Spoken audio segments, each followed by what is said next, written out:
For decades, loud motorcycles weren't just transportation. They were an announcement. You don't knock on the door. You don't text, "I'm here." You idle outside.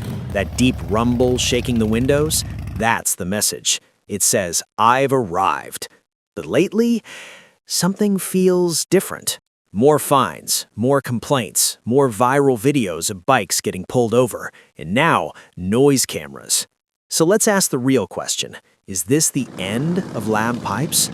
Let's be honest. Nobody installs a loud exhaust for a fuel efficiency. Nobody drops thousands on pipes thinking, "This will really improve my environmental footprint." It's about emotion. The first time you hear a proper V-twin idle from a brand like Harley-Davidson, it doesn't sound like transportation. It sounds mechanical, alive, like something with a heartbeat. That uneven idle, that low-frequency pulse you feel in your chest, it's not just noise, it's character.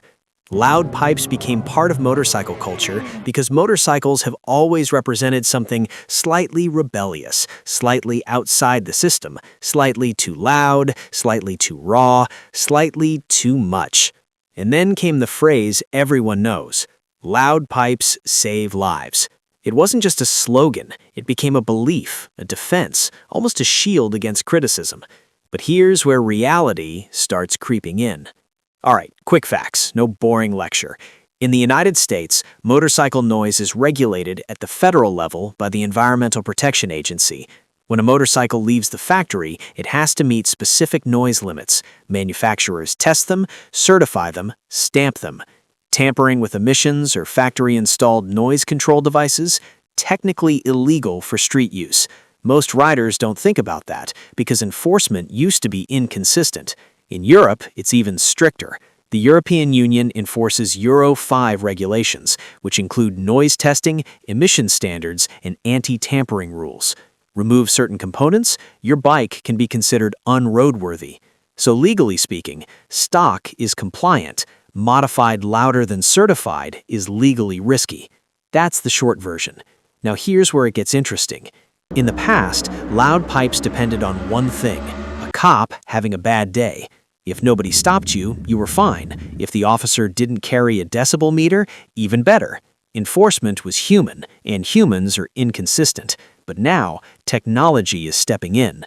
Some cities are testing noise cameras. Yes, noise cameras. Just like a speed camera measures how fast you're going, these systems measure decibels as you pass. Too loud? Ticket. No roadside debate. No, it came like this from factory. No arguing about how the meter was held. Just a number on a screen. That changes everything, because now enforcement isn't random, it's automated. And automation doesn't get tired, it doesn't get distracted, it doesn't let you off with a warning. And once cities realize the fines generate revenue, you can imagine what happens next. Now let's talk about the big debate. Does louder actually mean safer? The logic sounds solid. Louder bike equals drivers hear you equals fewer accidents. But here's the uncomfortable detail. Exhaust sound mostly projects backwards, behind you. Cars today are heavily insulated. Thicker glass, better soundproofing, windows up, music playing, air conditioning humming. By the time a driver hears your exhaust clearly, you're already next to them. And at that point, the critical decision moment has already passed. That doesn't mean sound has zero effect. A sudden rev can absolutely grab attention.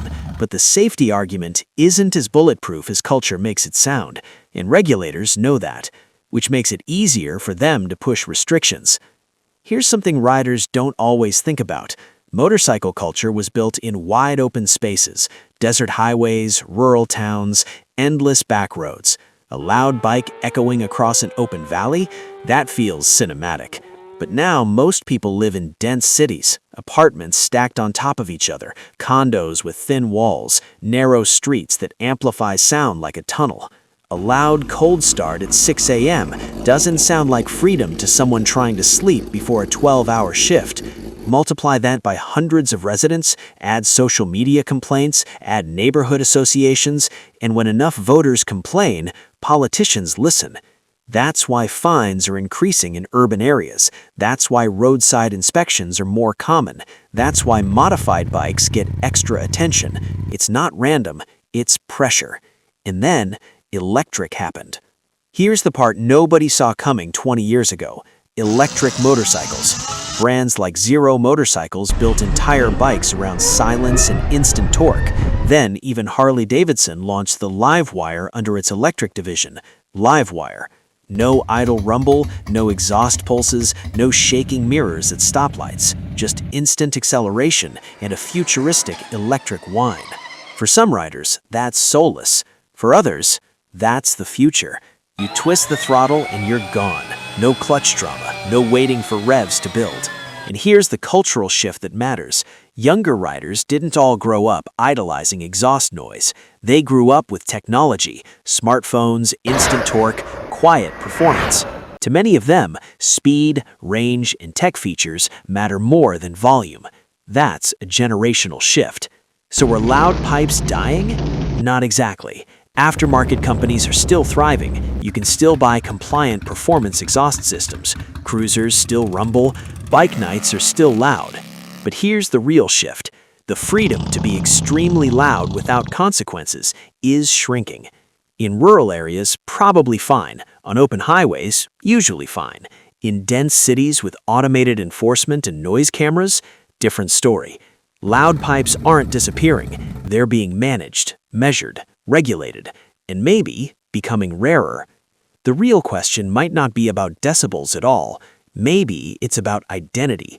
Motorcycles have always been slightly disruptive, a little inconvenient, a little rebellious. When that disruption gets controlled, does the culture lose something? Or does it evolve? Because let's be honest, even if governments regulate volume, they can't regulate why people ride. They can't regulate that feeling when the throttle opens. They can't regulate the escape. They can't regulate community. So is this the end of loud pipes? Not today, but the era of unlimited volume, of straight pipes in crowded cities at midnight with zero consequences? That era might already be fading. And whether that's progress or the quiet death of something iconic depends on who's listening.